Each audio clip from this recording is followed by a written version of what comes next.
अवधूत चिंतन श्री गुरुदेव दत्त श्री स्वामी समर्थ। नवरात्रीमध्ये दुर्गा सप्तशतीचा पाठ कसा करायचा आहे, त्याच्यासाठी कुठले नियम आहे, पूजा मांडणी कशी करायची आहे, याबद्दलची संपूर्ण माहिती मी तुम्हाला आजच्या व्हिडिओमध्ये देणार आहे। बघा, दुर्गा सप्तशतीचा पाठ ही आपल्या कुलदेवीची, आपल्या देवी आईची सगळ्यात प्रभावी सेवा आहे। मी सगळ्या महिलांना अगदी विनंती करून हात जोडून मी तुम्हाला सांगेल की तुम्ही आत्तापर्यंत जर दुर्गा सप्तशतीचा पाठ केलेला नसेल तर या वर्षी करून बघा, तुम्हाला त्याचा अनुभव आल्याशिवाय राहणार नाही। 100% तुम्हाला त्याची प्रचिती येईल। दुर्गा सप्तशती हा असा पाठ आहे ना की तो पाठ केल्यामुळे कुलदेवीचा भरभरून आशीर्वाद आपल्याला मिळतो। आणि कुलदेवीची आपल्याला सेवा का करायची आहे, का आपल्याला दुर्गा सप्तशतीचा पाठ करायचा आहे, त्यामुळे काय लाभ होणार आहे, सगळी माहिती मी तुम्हाला देणार आहे। आता लवकरच नवरात्र सुरू होतोय, 15 ऑक्टोबर म्हणजे पुढच्या रविवारपासून नवरात्र जे ते सुरू होतोय। मला खूप सारा कमेंट आले होते आणि हा एकदम रिक्वेस्टेड व्हिडिओ आहे की ताई दुर्गा सप्तशतीचा पाठ कसा करायचा आहे, कशा प्रकारे त्याचं काय नियम आहेत याबद्दलची माहिती द्या, याबद्दलचा व्हिडिओ आमच्यासोबत शेअर करा। हे बघा, या नवरात्रमध्ये तुम्ही सेवा करा। बघा, अजिबात कारण देऊ नका, कारण मला वेळ नाही आहे, जॉब आहे, लहान मुलं आहे वगैरे वगैरे। बघा, तुमच्या मनामध्ये इच्छा असेल ना तर तुम्ही कसं पण मॅनेज करून ही जी सेवा आहे ही कराल। मागच्या वर्षी आपण सगळ्यांनी मिळून दुर्गा सप्तशतीचा पाठ केला होता। बघा, खूप छान छान कमेंट्स त्या व्हिडिओला आहे, वाचून खूप खूप खूप मस्त वाटतं। आणि तुम्ही मागच्या वर्षीच्या व्हिडिओमध्ये बघा, आपल्या चॅनलवर आहे, 1 वर्षापूर्वीचा तो व्हिडिओ आहे की दुर्गा सप्तशतीचा पाठ किती महिलांनी, किती ताईंनी केलेला आहे। आणि त्या व्हिडिओला खूप पॉझिटिव्ह कमेंट्स आहे की ताई आम्ही पाठ केला, आम्हाला अशा प्रकारचे अनुभव आले, आम्हाला त्याचं आमच्या मनातली जी इच्छा आहे ती पूर्ण झालेली आहे। हे बघा, आपल्याकडून रोज रोज सेवा नाही होत। भले आपण रोज देवपूजा करतो, सकाळ संध्याकाळ दिवा लावतो, पण कुलदेवीची सेवा आपल्याकडून नाही होत। हे नवरात्रीचे 9 दिवस जे आहेत ना ते असे आहेत की या 9 दिवसामध्ये देवी आईचा खूप जास्त प्रमाणामध्ये प्रभाव असतो आणि तिची सेवा आपल्याला ह्या दिवसांमध्ये केली ना तर आपल्याला कसलीही कमी पडत नाही। सगळ्यात प्रभावी सेवा आहे, म्हणून मी तुम्हाला अतिशय कळकळीने आणि विनंतीने सांगते। आता सगळ्यात पहिले तुम्ही म्हणाल की का दुर्गा सप्तशतीचा पाठ का वाचायचं, काय आहे? हे बघा, आपण वर्षभर देवाची सेवा करत नाही, वेळ मिळत नाही, पण या 9 दिवसांमध्ये करायचीच आहे। जेवढे जमतील तेवढे तुम्ही दुर्गा सप्तशतीचे पाठ करा। कसे करायचे आहे ते मी पुढे सांगते। आता याचे फायदे काय आहे, फळ काय आहे ते मी तुम्हाला सांगते। आपण माणूस म्हटला तर आपल्याला दुःख संकट येणारच आहे, पण इतके पण मोठे दुःख संकट नको की आपण अगदी दिवस रात्र त्याच विचारामध्ये असतो। हे बघा, प्रॉब्लेम जसे की बघा, मूलबाळ होत नाही आहे, लग्न जमत नाही आहे, नोकरी लागत नाही आहे, मुलगी माहेरी आलेली आहे, खूप दिवसांपासून तिच्या नवऱ्यामध्ये तिच्यामध्ये काहीतरी वादवाद चालू आहे, काही प्रकरणं घटस्फोटापर्यंत गेलेले आहेत, त्यानंतर नोकरीमध्ये खूप वरिष्ठांचा त्रास होतोय। अशा कुठल्याही प्रकारच्या मोठ्यात मोठ्या अडचणी, संकट जे आहे, बऱ्याचशा अशा प्रकारच्या अडचणी ज्या आहेत, यासाठी आपल्याला या 9 दिवसांमध्ये दुर्गा सप्तशतीचा पाठ करायचा आहे। आणि आपण म्हणतो ना की मॅजिक झालं, त्याप्रमाणे या दुर्गा सप्तशती पाठाचं फळ आपल्याला मिळत असतं। आपल्यालाच कळत नाही, अरे बापरे, की असं पण होऊ शकतं। मला वाटत होतं की नाही, आता सगळं संपलेलं आहे, मुलगी माहेरी आलेली आणि तिला काहीही करून ती परत सासरी त्यांचं पॅचअप होत नाही आहे, काहीतरी वादावाद चालू आहे। पण अशा केसेसमध्ये सुद्धा ज्या अशा महिलांनी, ज्या माहेरी आलेल्या आहेत, त्यांनी दुर्गा सप्तशतीचे पाठ केलेले आहे, त्यांचं सगळं परत व्यवस्थित झालेलं आहे, त्यांचा संसार सुखाने सुरू झालेला आहे। हे मी फक्त तुम्हाला एक एक्झाम्पल देते। यासारख्या बऱ्याच अडचणी आहेत ज्या आपली देवी आई सोडवते। हा जो पाठ आपण केला ना, आपले सगळे प्रश्न मार्गी लागतात। आता बघा, कसे करायचे पाठ ते मी तुम्हाला सांगते।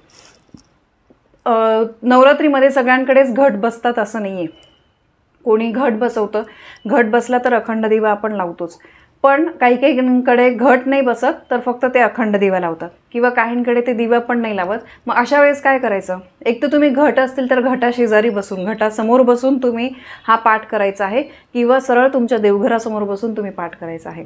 आपल्या देवघरामध्ये आपल्या कुलदेवीचा एकतरी फोटो, टाक नसेल तर फोटो किंवा मूर्ती ही असलीच पाहिजे। नसेल, ह्या नवरात्रीच्या आधी तुम्ही घेऊन या। आणि तुमची कुलदेवी माहीत नसेल तर त्यासाठी पण कसं करायचं आहे ते मी तुम्हाला पुढच्या उद्या परवाच्या व्हिडिओमध्ये नक्की सांगेल की काय करायचं आहे। पण कुलदेवीचा फोटो किंवा मूर्ती देवघरामध्ये असलीच पाहिजे, ठीक आहे। आता बघा, देवघरासमोर किंवा घटासमोर बसून आपल्याला हा जो पाठ आहे हा करायचा आहे।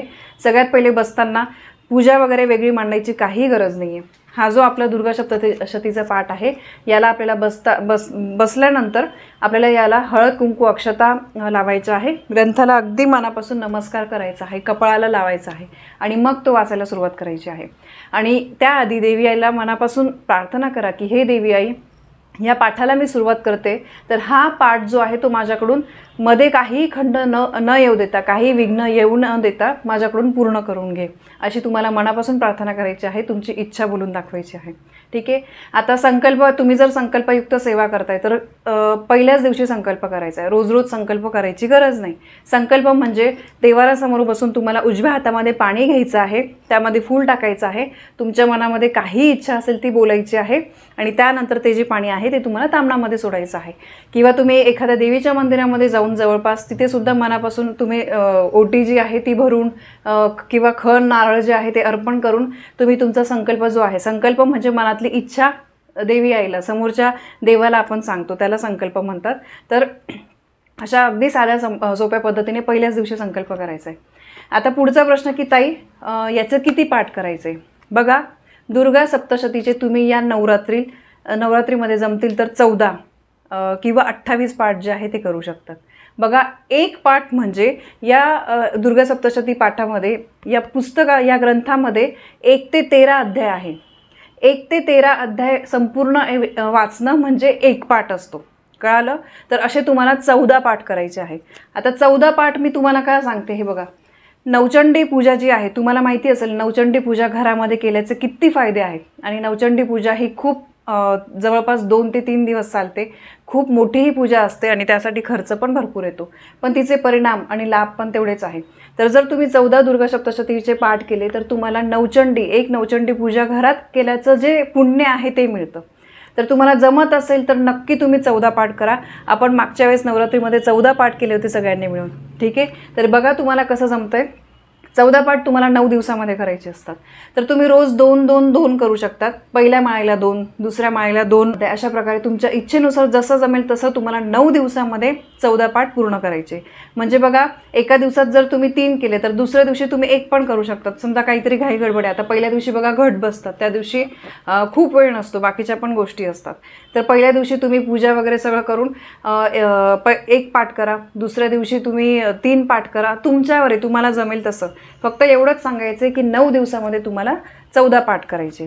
आता बघा, सुतक आलं तर सुतक संपल्यावर तुम्ही समजा तुम्ही 5 पाठ केले आणि 5वा पाठ तुमचा अर्धवट वाचला गेला, त्यानंतर तुम्हाला सुतक पडलं. ठीक आहे. किंवा 5 पाठ पूर्ण झाले त्यानंतर तुम्हाला सुतक पडलं, तर तुम्हाला सुतक संपल्यानंतर मग हा जो पाठ आहे हा परत पूर्ण करायचा आहे. त्यासाठी परत पहिलेपासून करायची गरज नाही. त्यानंतर दुसरी गोष्ट, मासिक धर्म आल्यावर ताई काय करायचं? मासिक धर्म आलं तर 4 दिवस थांबून जायचं. समजा मी पहिल्या माळेला 2 पाठ केले, दुसऱ्या माळेला 2 पाठ केले, तिसऱ्या माळेला समजा मला मासिक धर्म आला तर मी 4 दिवस सेवा थांबवून घेईल आणि 5व्या दिवशी मी मग डोक्यावरून लावून पुढची सेवा जी आहे ती कंटिन्यू करेल. तर अशा प्रकारे करायचं आहे. पण हे बघा महिलांनो, आपल्याला माहिती आहे आपला मासिक धर्म महिन्याच्या कुठल्या पिरियडमध्ये येतो, कुठल्या तारखेला येतो, हे सगळ्यांनाच माहीत असतं. तर तशाप्रमाणेच तुम्ही व्यवस्थित प्लॅनिंग करा. तर असं हे सगळे नियम आहेत. आता बघा, तुम्ही म्हणाल की ताई बापरे 14 पाठ, तर यापेक्षा पण कमी पाठ कसे करायचे ते मी तुम्हाला पुढे सांगते. पण त्याआधी नियम काय आहे ते मी तुम्हाला सांगते. मी नेहमी सांगते, तुम्ही कुठलं पण देवाचं काही पण करत असाल ना, तर ते पूर्ण नियमांनी करायचं असेल तर करा. उगाचच कोणीतरी सांगितलेलं आहे, काहीतरी कुठेतरी ऐकलेलं आहे, आपली इच्छा नाही आहे म्हणून करू नका. तुमची मनापासून इच्छा असेल तुम्ही कसं पण कराल आणि नियमसुद्धा पाळाल. उगाचच कोणीतरी सांगितलं आहे म्हणून जर तुम्ही केलं तर ते नियमांनी होत नाही, मग त्याचं फळ मिळत नाही, उगाचच तुमचा वेळ जातो. तर त्यामुळे काही गोष्टी नियमांनी झालं पाहिजे. आता बघा, नियम असे खूप काही नाही आहे. आपल्याला बघा, सगळ्यात पहिले देवाऱ्यामध्ये तुमच्या कुलदेवीचा फोटो किंवा मूर्ती किंवा टाक असली पाहिजे. देवाऱ्यासमोर बसूनच करायचं आहे. रोजची तुम्ही जिथे पाठ करणार आहे रोज ती जागा बदलू नका, त्याच जागेवर बसून करा. ताई माझे पाय दुखतात, खुर्चीवर बसलं तर चालेल का? चालेल, हरकत नाही. पण ती जागा जी आहे ती रोजची फिक्स ठेवा. आज हॉलमध्ये बसले, उद्या किचनमध्ये बसले, असं करू नका. ठीक आहे. त्यानंतर प्रवासामध्ये इकडे तिकडे वाचलेलं चालत नाही. स्वामी चरित्र सारामृत आपल्याला माहिती आहे, आपण प्रवासामध्ये सुद्धा वाचू शकतो. पण दुर्गा सप्तशती पाठ जो आहे तो देवारासमोर बसूनच झाला पाहिजे. इकडे तिकडे बसून तुम्ही तो वाचू नका.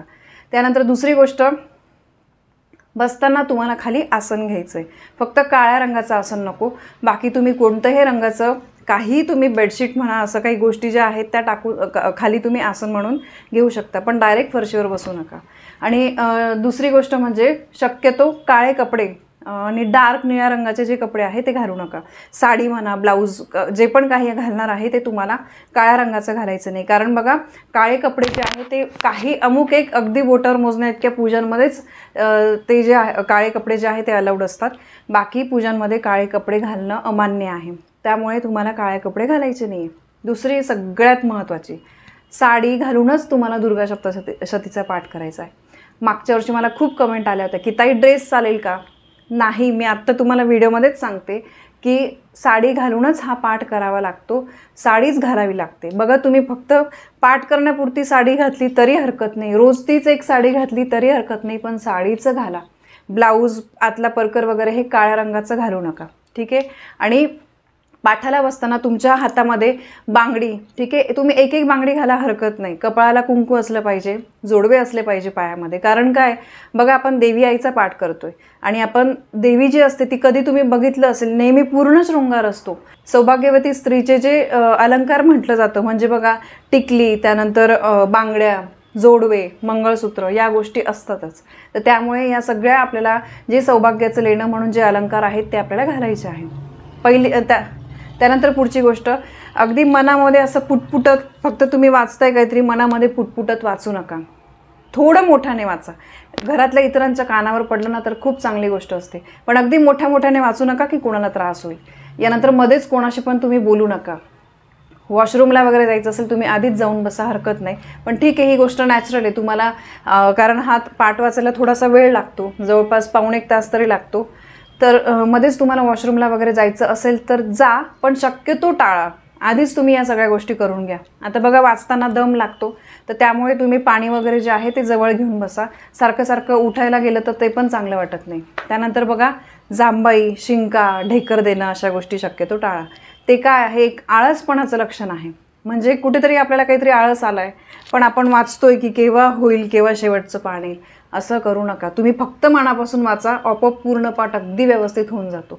आणि यासाठी मी तुम्हाला एक सांगते की जेवण करून बसू नका. कारण काय, जेवणानंतर सुस्ती येते, तर त्यामुळे या गोष्टी घडतात. तुम्ही अगदी हेवी नाश्ता किंवा जेवण करून बसू नका. तुम्ही साधं दूध, चहा, कॉफी करून सकाळीच या गोष्टी करून घ्या. कारण काय, सकाळी आपला मूड खूप फ्रेश असतो आणि सकाळी जांभया त्यानंतर आळसपणा जे आहे ते येत नाही. शक्यतो तुम्हाला पहाटेच, म्हणजे बघा, तुम्ही सगळे उठण्याच्या आत पटकन आंघोळ करून घ्या, देवपूजा करायला लगेच पाठ करून घ्या, म्हणजे सगळे उठण्याच्या आत तुमचं पाठसुद्धा होऊन जातो. मी असंच करत होती मागच्या वर्षी की म्हणजे मिस्टर आणि मुलगी उठण्याच्या आत मी पटकन या ज्या गोष्टी आहे या करून घेत होती. त्यामुळे काय, सकाळी या ज्या गोष्टी आहे या होऊन जातात. तर पहाटे तुम्ही 4 ते 5 वाजेपासून संध्याकाळी जास्तीत जास्त 7 वाजेपर्यंत करायचं आहे. खूप जास्त रात्री पाठ करू नका. मला कमेंट्स येतात की ताई, मी नोकरीला जाते तर मग रात्री चालेल का? तर प्लीज मी विनंती करते, तुम्ही पहाटे, तुम्ही समजा 6ला उठतात ना, थोडं 5ला उठा, थोडं 4:30ला उठा. 9 दिवस करायचं आहे आपल्याला आणि हे 9 दिवस असे निघून जातात. आणि तुम्ही सेवा कराल ना, बघा, तुम्हाला इतकं फ्रेश वाटेल. तुम्ही पहाटे 4-4:30ला जरी उठलं तरी तुम्ही ऑफिसला गेल्यानंतर तुम्हाला झोप वगैरे काही येणार नाही. उलट नेहमीपेक्षा तुम्हाला जास्त फ्रेश वाटेल. फक्त अगदी खूप रात्री 8 आणि 9पर्यंत करताय असं बिलकुल करू नका. तर हेच काही नियम आहे, तर हे तुम्हाला पाळायचे. आणि दुसरी महत्त्वाची गोष्ट, आपल्याला मांसाहार तर करायचाच नाही आहे. तर ते तुम्हाला सांगायची गरज नाही, हे तर आपल्याला कळतंच. तर मांसाहार तर करायचंच नाही आहे. हे काही नियम आहे, हे आपल्याला पाळायचेच आहे. हे नियम जे आहे ना, ते मी काही स्वतः सांगत नाही आहे. हे नियम दुर्गा सप्तशती पाठ करण्याचे आहे. तर त्यामुळे मी तुम्हाला फक्त तुमच्यापर्यंत ते पोहोचवते. तर असे हे जे नियम आहे हे आपल्याला पाळायचे. आता बघा, काहींना 14 पाठ करणं शक्य नाही आहे, तर त्यांनी काय करायचं, मग तुम्ही 9 पाठ करू शकतात, 7 पाठ करू शकतात, 5 पाठ करू शकतात किंवा 1 पाठ करू शकतात. बघा, पण मी 14 काय सांगितलं ते सांगितलं मी तुम्हाला पहिलेच, की 14 पाठ केल्यामुळे नवचंडी केल्याचं पुण्य जे आहे ते आपल्याला मिळतं. पण तुम्हाला जमत नाही, मी समजू शकते, तर तुम्ही 9 पाठसुद्धा करू शकतात. 9 पाठ म्हणजे दररोज 1 पाठ. नवरात्रीचे 9 दिवस असतात, रोज पहिल्या माळेला 1 पाठ, दुसऱ्या माळेला 1 पाठ, असं तुम्ही रोज करू शकतात. त्यानंतर तुम्हाला 7 पाठ असतील तर ते तुमच्याप्रमाणे, कधी तुम्ही 1, कधी 2 असं करून तुम्ही 9 दिवसात करू शकतात. 5 पाठ करू शकतात आणि 1 पाठसुद्धा तुम्ही करू शकतात. आता 1 पाठ बघा, आता हा दुर्गा सप्तशती ग्रंथ वाचायचा कसा आहे, कसं सुरुवात करायची ते मी तुम्हाला सांगते. सगळ्यात पहिले मी तुम्हाला सांगितलं की ग्रंथ देवाऱ्यासमोर ठेवून, आणि तो ग्रंथ तिथेच ठेवा. ठीक आहे, रोज रोज तो उचलून कपाटात वगैरे ठेवायची गरज नाही आहे. त्याला काहीतरी असं छान लाल रंगाचं वगैरे जे देवांचं कापड असतं ते घ्या, ते त्याच्यात नंतर गुंडाळून तुम्हाला तिथेच ठेवायचं आहे देवाऱ्याच्या जवळ.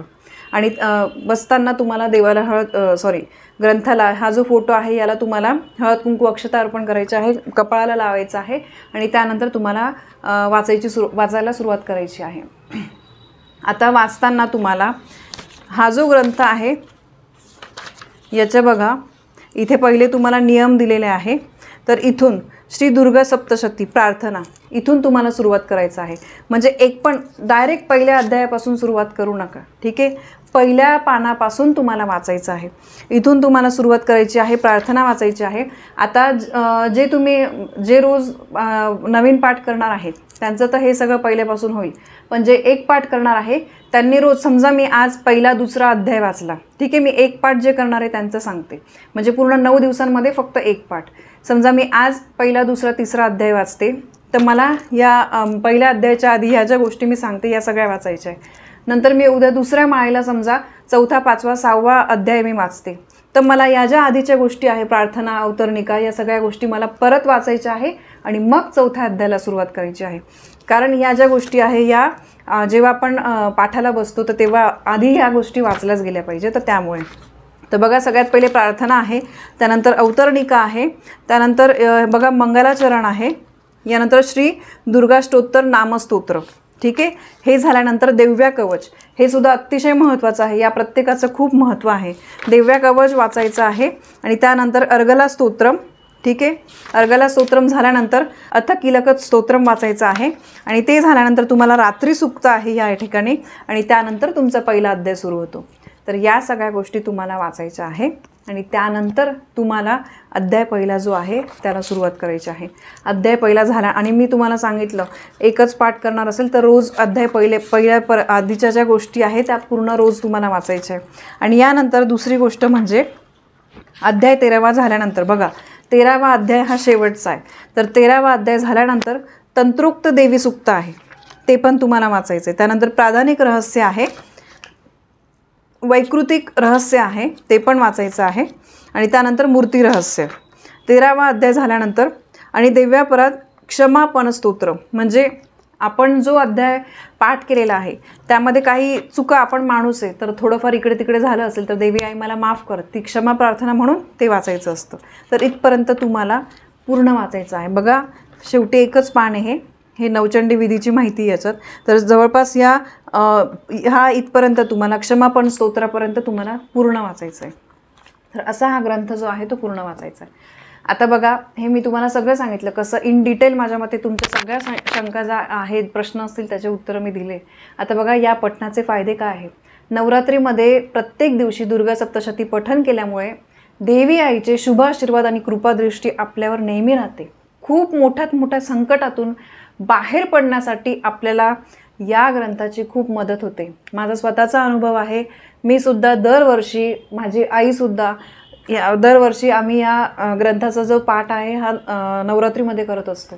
दुर्गा सप्तशतीमधले जे अध्याय आहे त्या प्रत्येक अध्यायाचं काहीतरी महत्त्व आहे. आता मी ते प्रत्येक अध्यायाचं महत्त्व जमल्यास मी तुम्हाला डिस्क्रिप्शनमध्ये देते. आत्ता सांगितलं तर व्हिडिओ खूप मोठा होईल. तसंच आपल्या मनामधली कठीणातली कठीण इच्छा पूर्ण करण्यासाठी त्याचा फायदा होतो. दुर्गा सप्तशती पाठ केल्यानंतर तुम्हाला दानसुद्धा करायचं आहे, ठीक आहे. आणि हा पाठ वाचल्यामुळे, याची एक एक ओळ वाचल्यामुळे त्या एक एक ओळीचं फळ आपल्याला मिळतं. देवीचे शुभाशीर्वाद आपल्याला मिळतं आणि देवी आई आपल्या कठीण प्रसंगात, वाईट प्रसंगामध्ये, चांगल्या प्रसंगामध्ये नेहमी आपल्या पाठीशी उभी राहते. खूप प्रभावी सेवा आहे. महिलांनो, मी तुम्हाला सगळ्यांना अगदी विनंती करून सांगते, तुम्ही ही सेवा करा. ताई, मावशी सगळ्यांना मी सांगते की तुम्ही ही सेवा करा. ही सुवर्ण संधी आहे, ही वाया जाऊ नका देऊ. अनुभव तुम्हाला 100% येईल. तुम्ही जेव्हा कराल तेव्हा तुम्हाला कळेल. आत्ता माझं सांगण्यापेक्षा तुम्ही जेव्हा ते खरंच कराल ना तेव्हा तुम्हाला त्याचा अनुभव खूप खूप येईल आणि तुम्ही स्वतः 2 लोकांना सांगाल. भले तुम्ही व्हिडिओ नाही शेअर केला तरी चालेल, पण तोंडाने का होईना तुम्ही जेव्हा ही सेवा कोणाला सांगाल आणि जेव्हा तुम्ही सांगितलेल्या सेवेचा कोणाला तरी फायदा होतो ना, त्याचं कुठे ना कुठे थोडं तरी पुण्य तुम्हाला मिळत असतं. म्हणून बघा, नक्की बाकीच्यांसोबतसुद्धा ही माहिती जी आहे ती शेअर करा आणि अशा प्रकारे दुर्गा सप्तशतीचा एक तरी पाठ तुम्ही करा अशी माझी इच्छा आहे. तर ही अतिशय महत्त्वाची माहिती मला तुमच्यापर्यंत पोहोचवायची होती. माहिती आवडली असेल व्हिडिओला लाईक करा, शेअर करा, कमेंट करा. पुन्हा भेटूया अशा एका नवीन माहितीसोबत. तोपर्यंत श्री स्वामी समर्थ.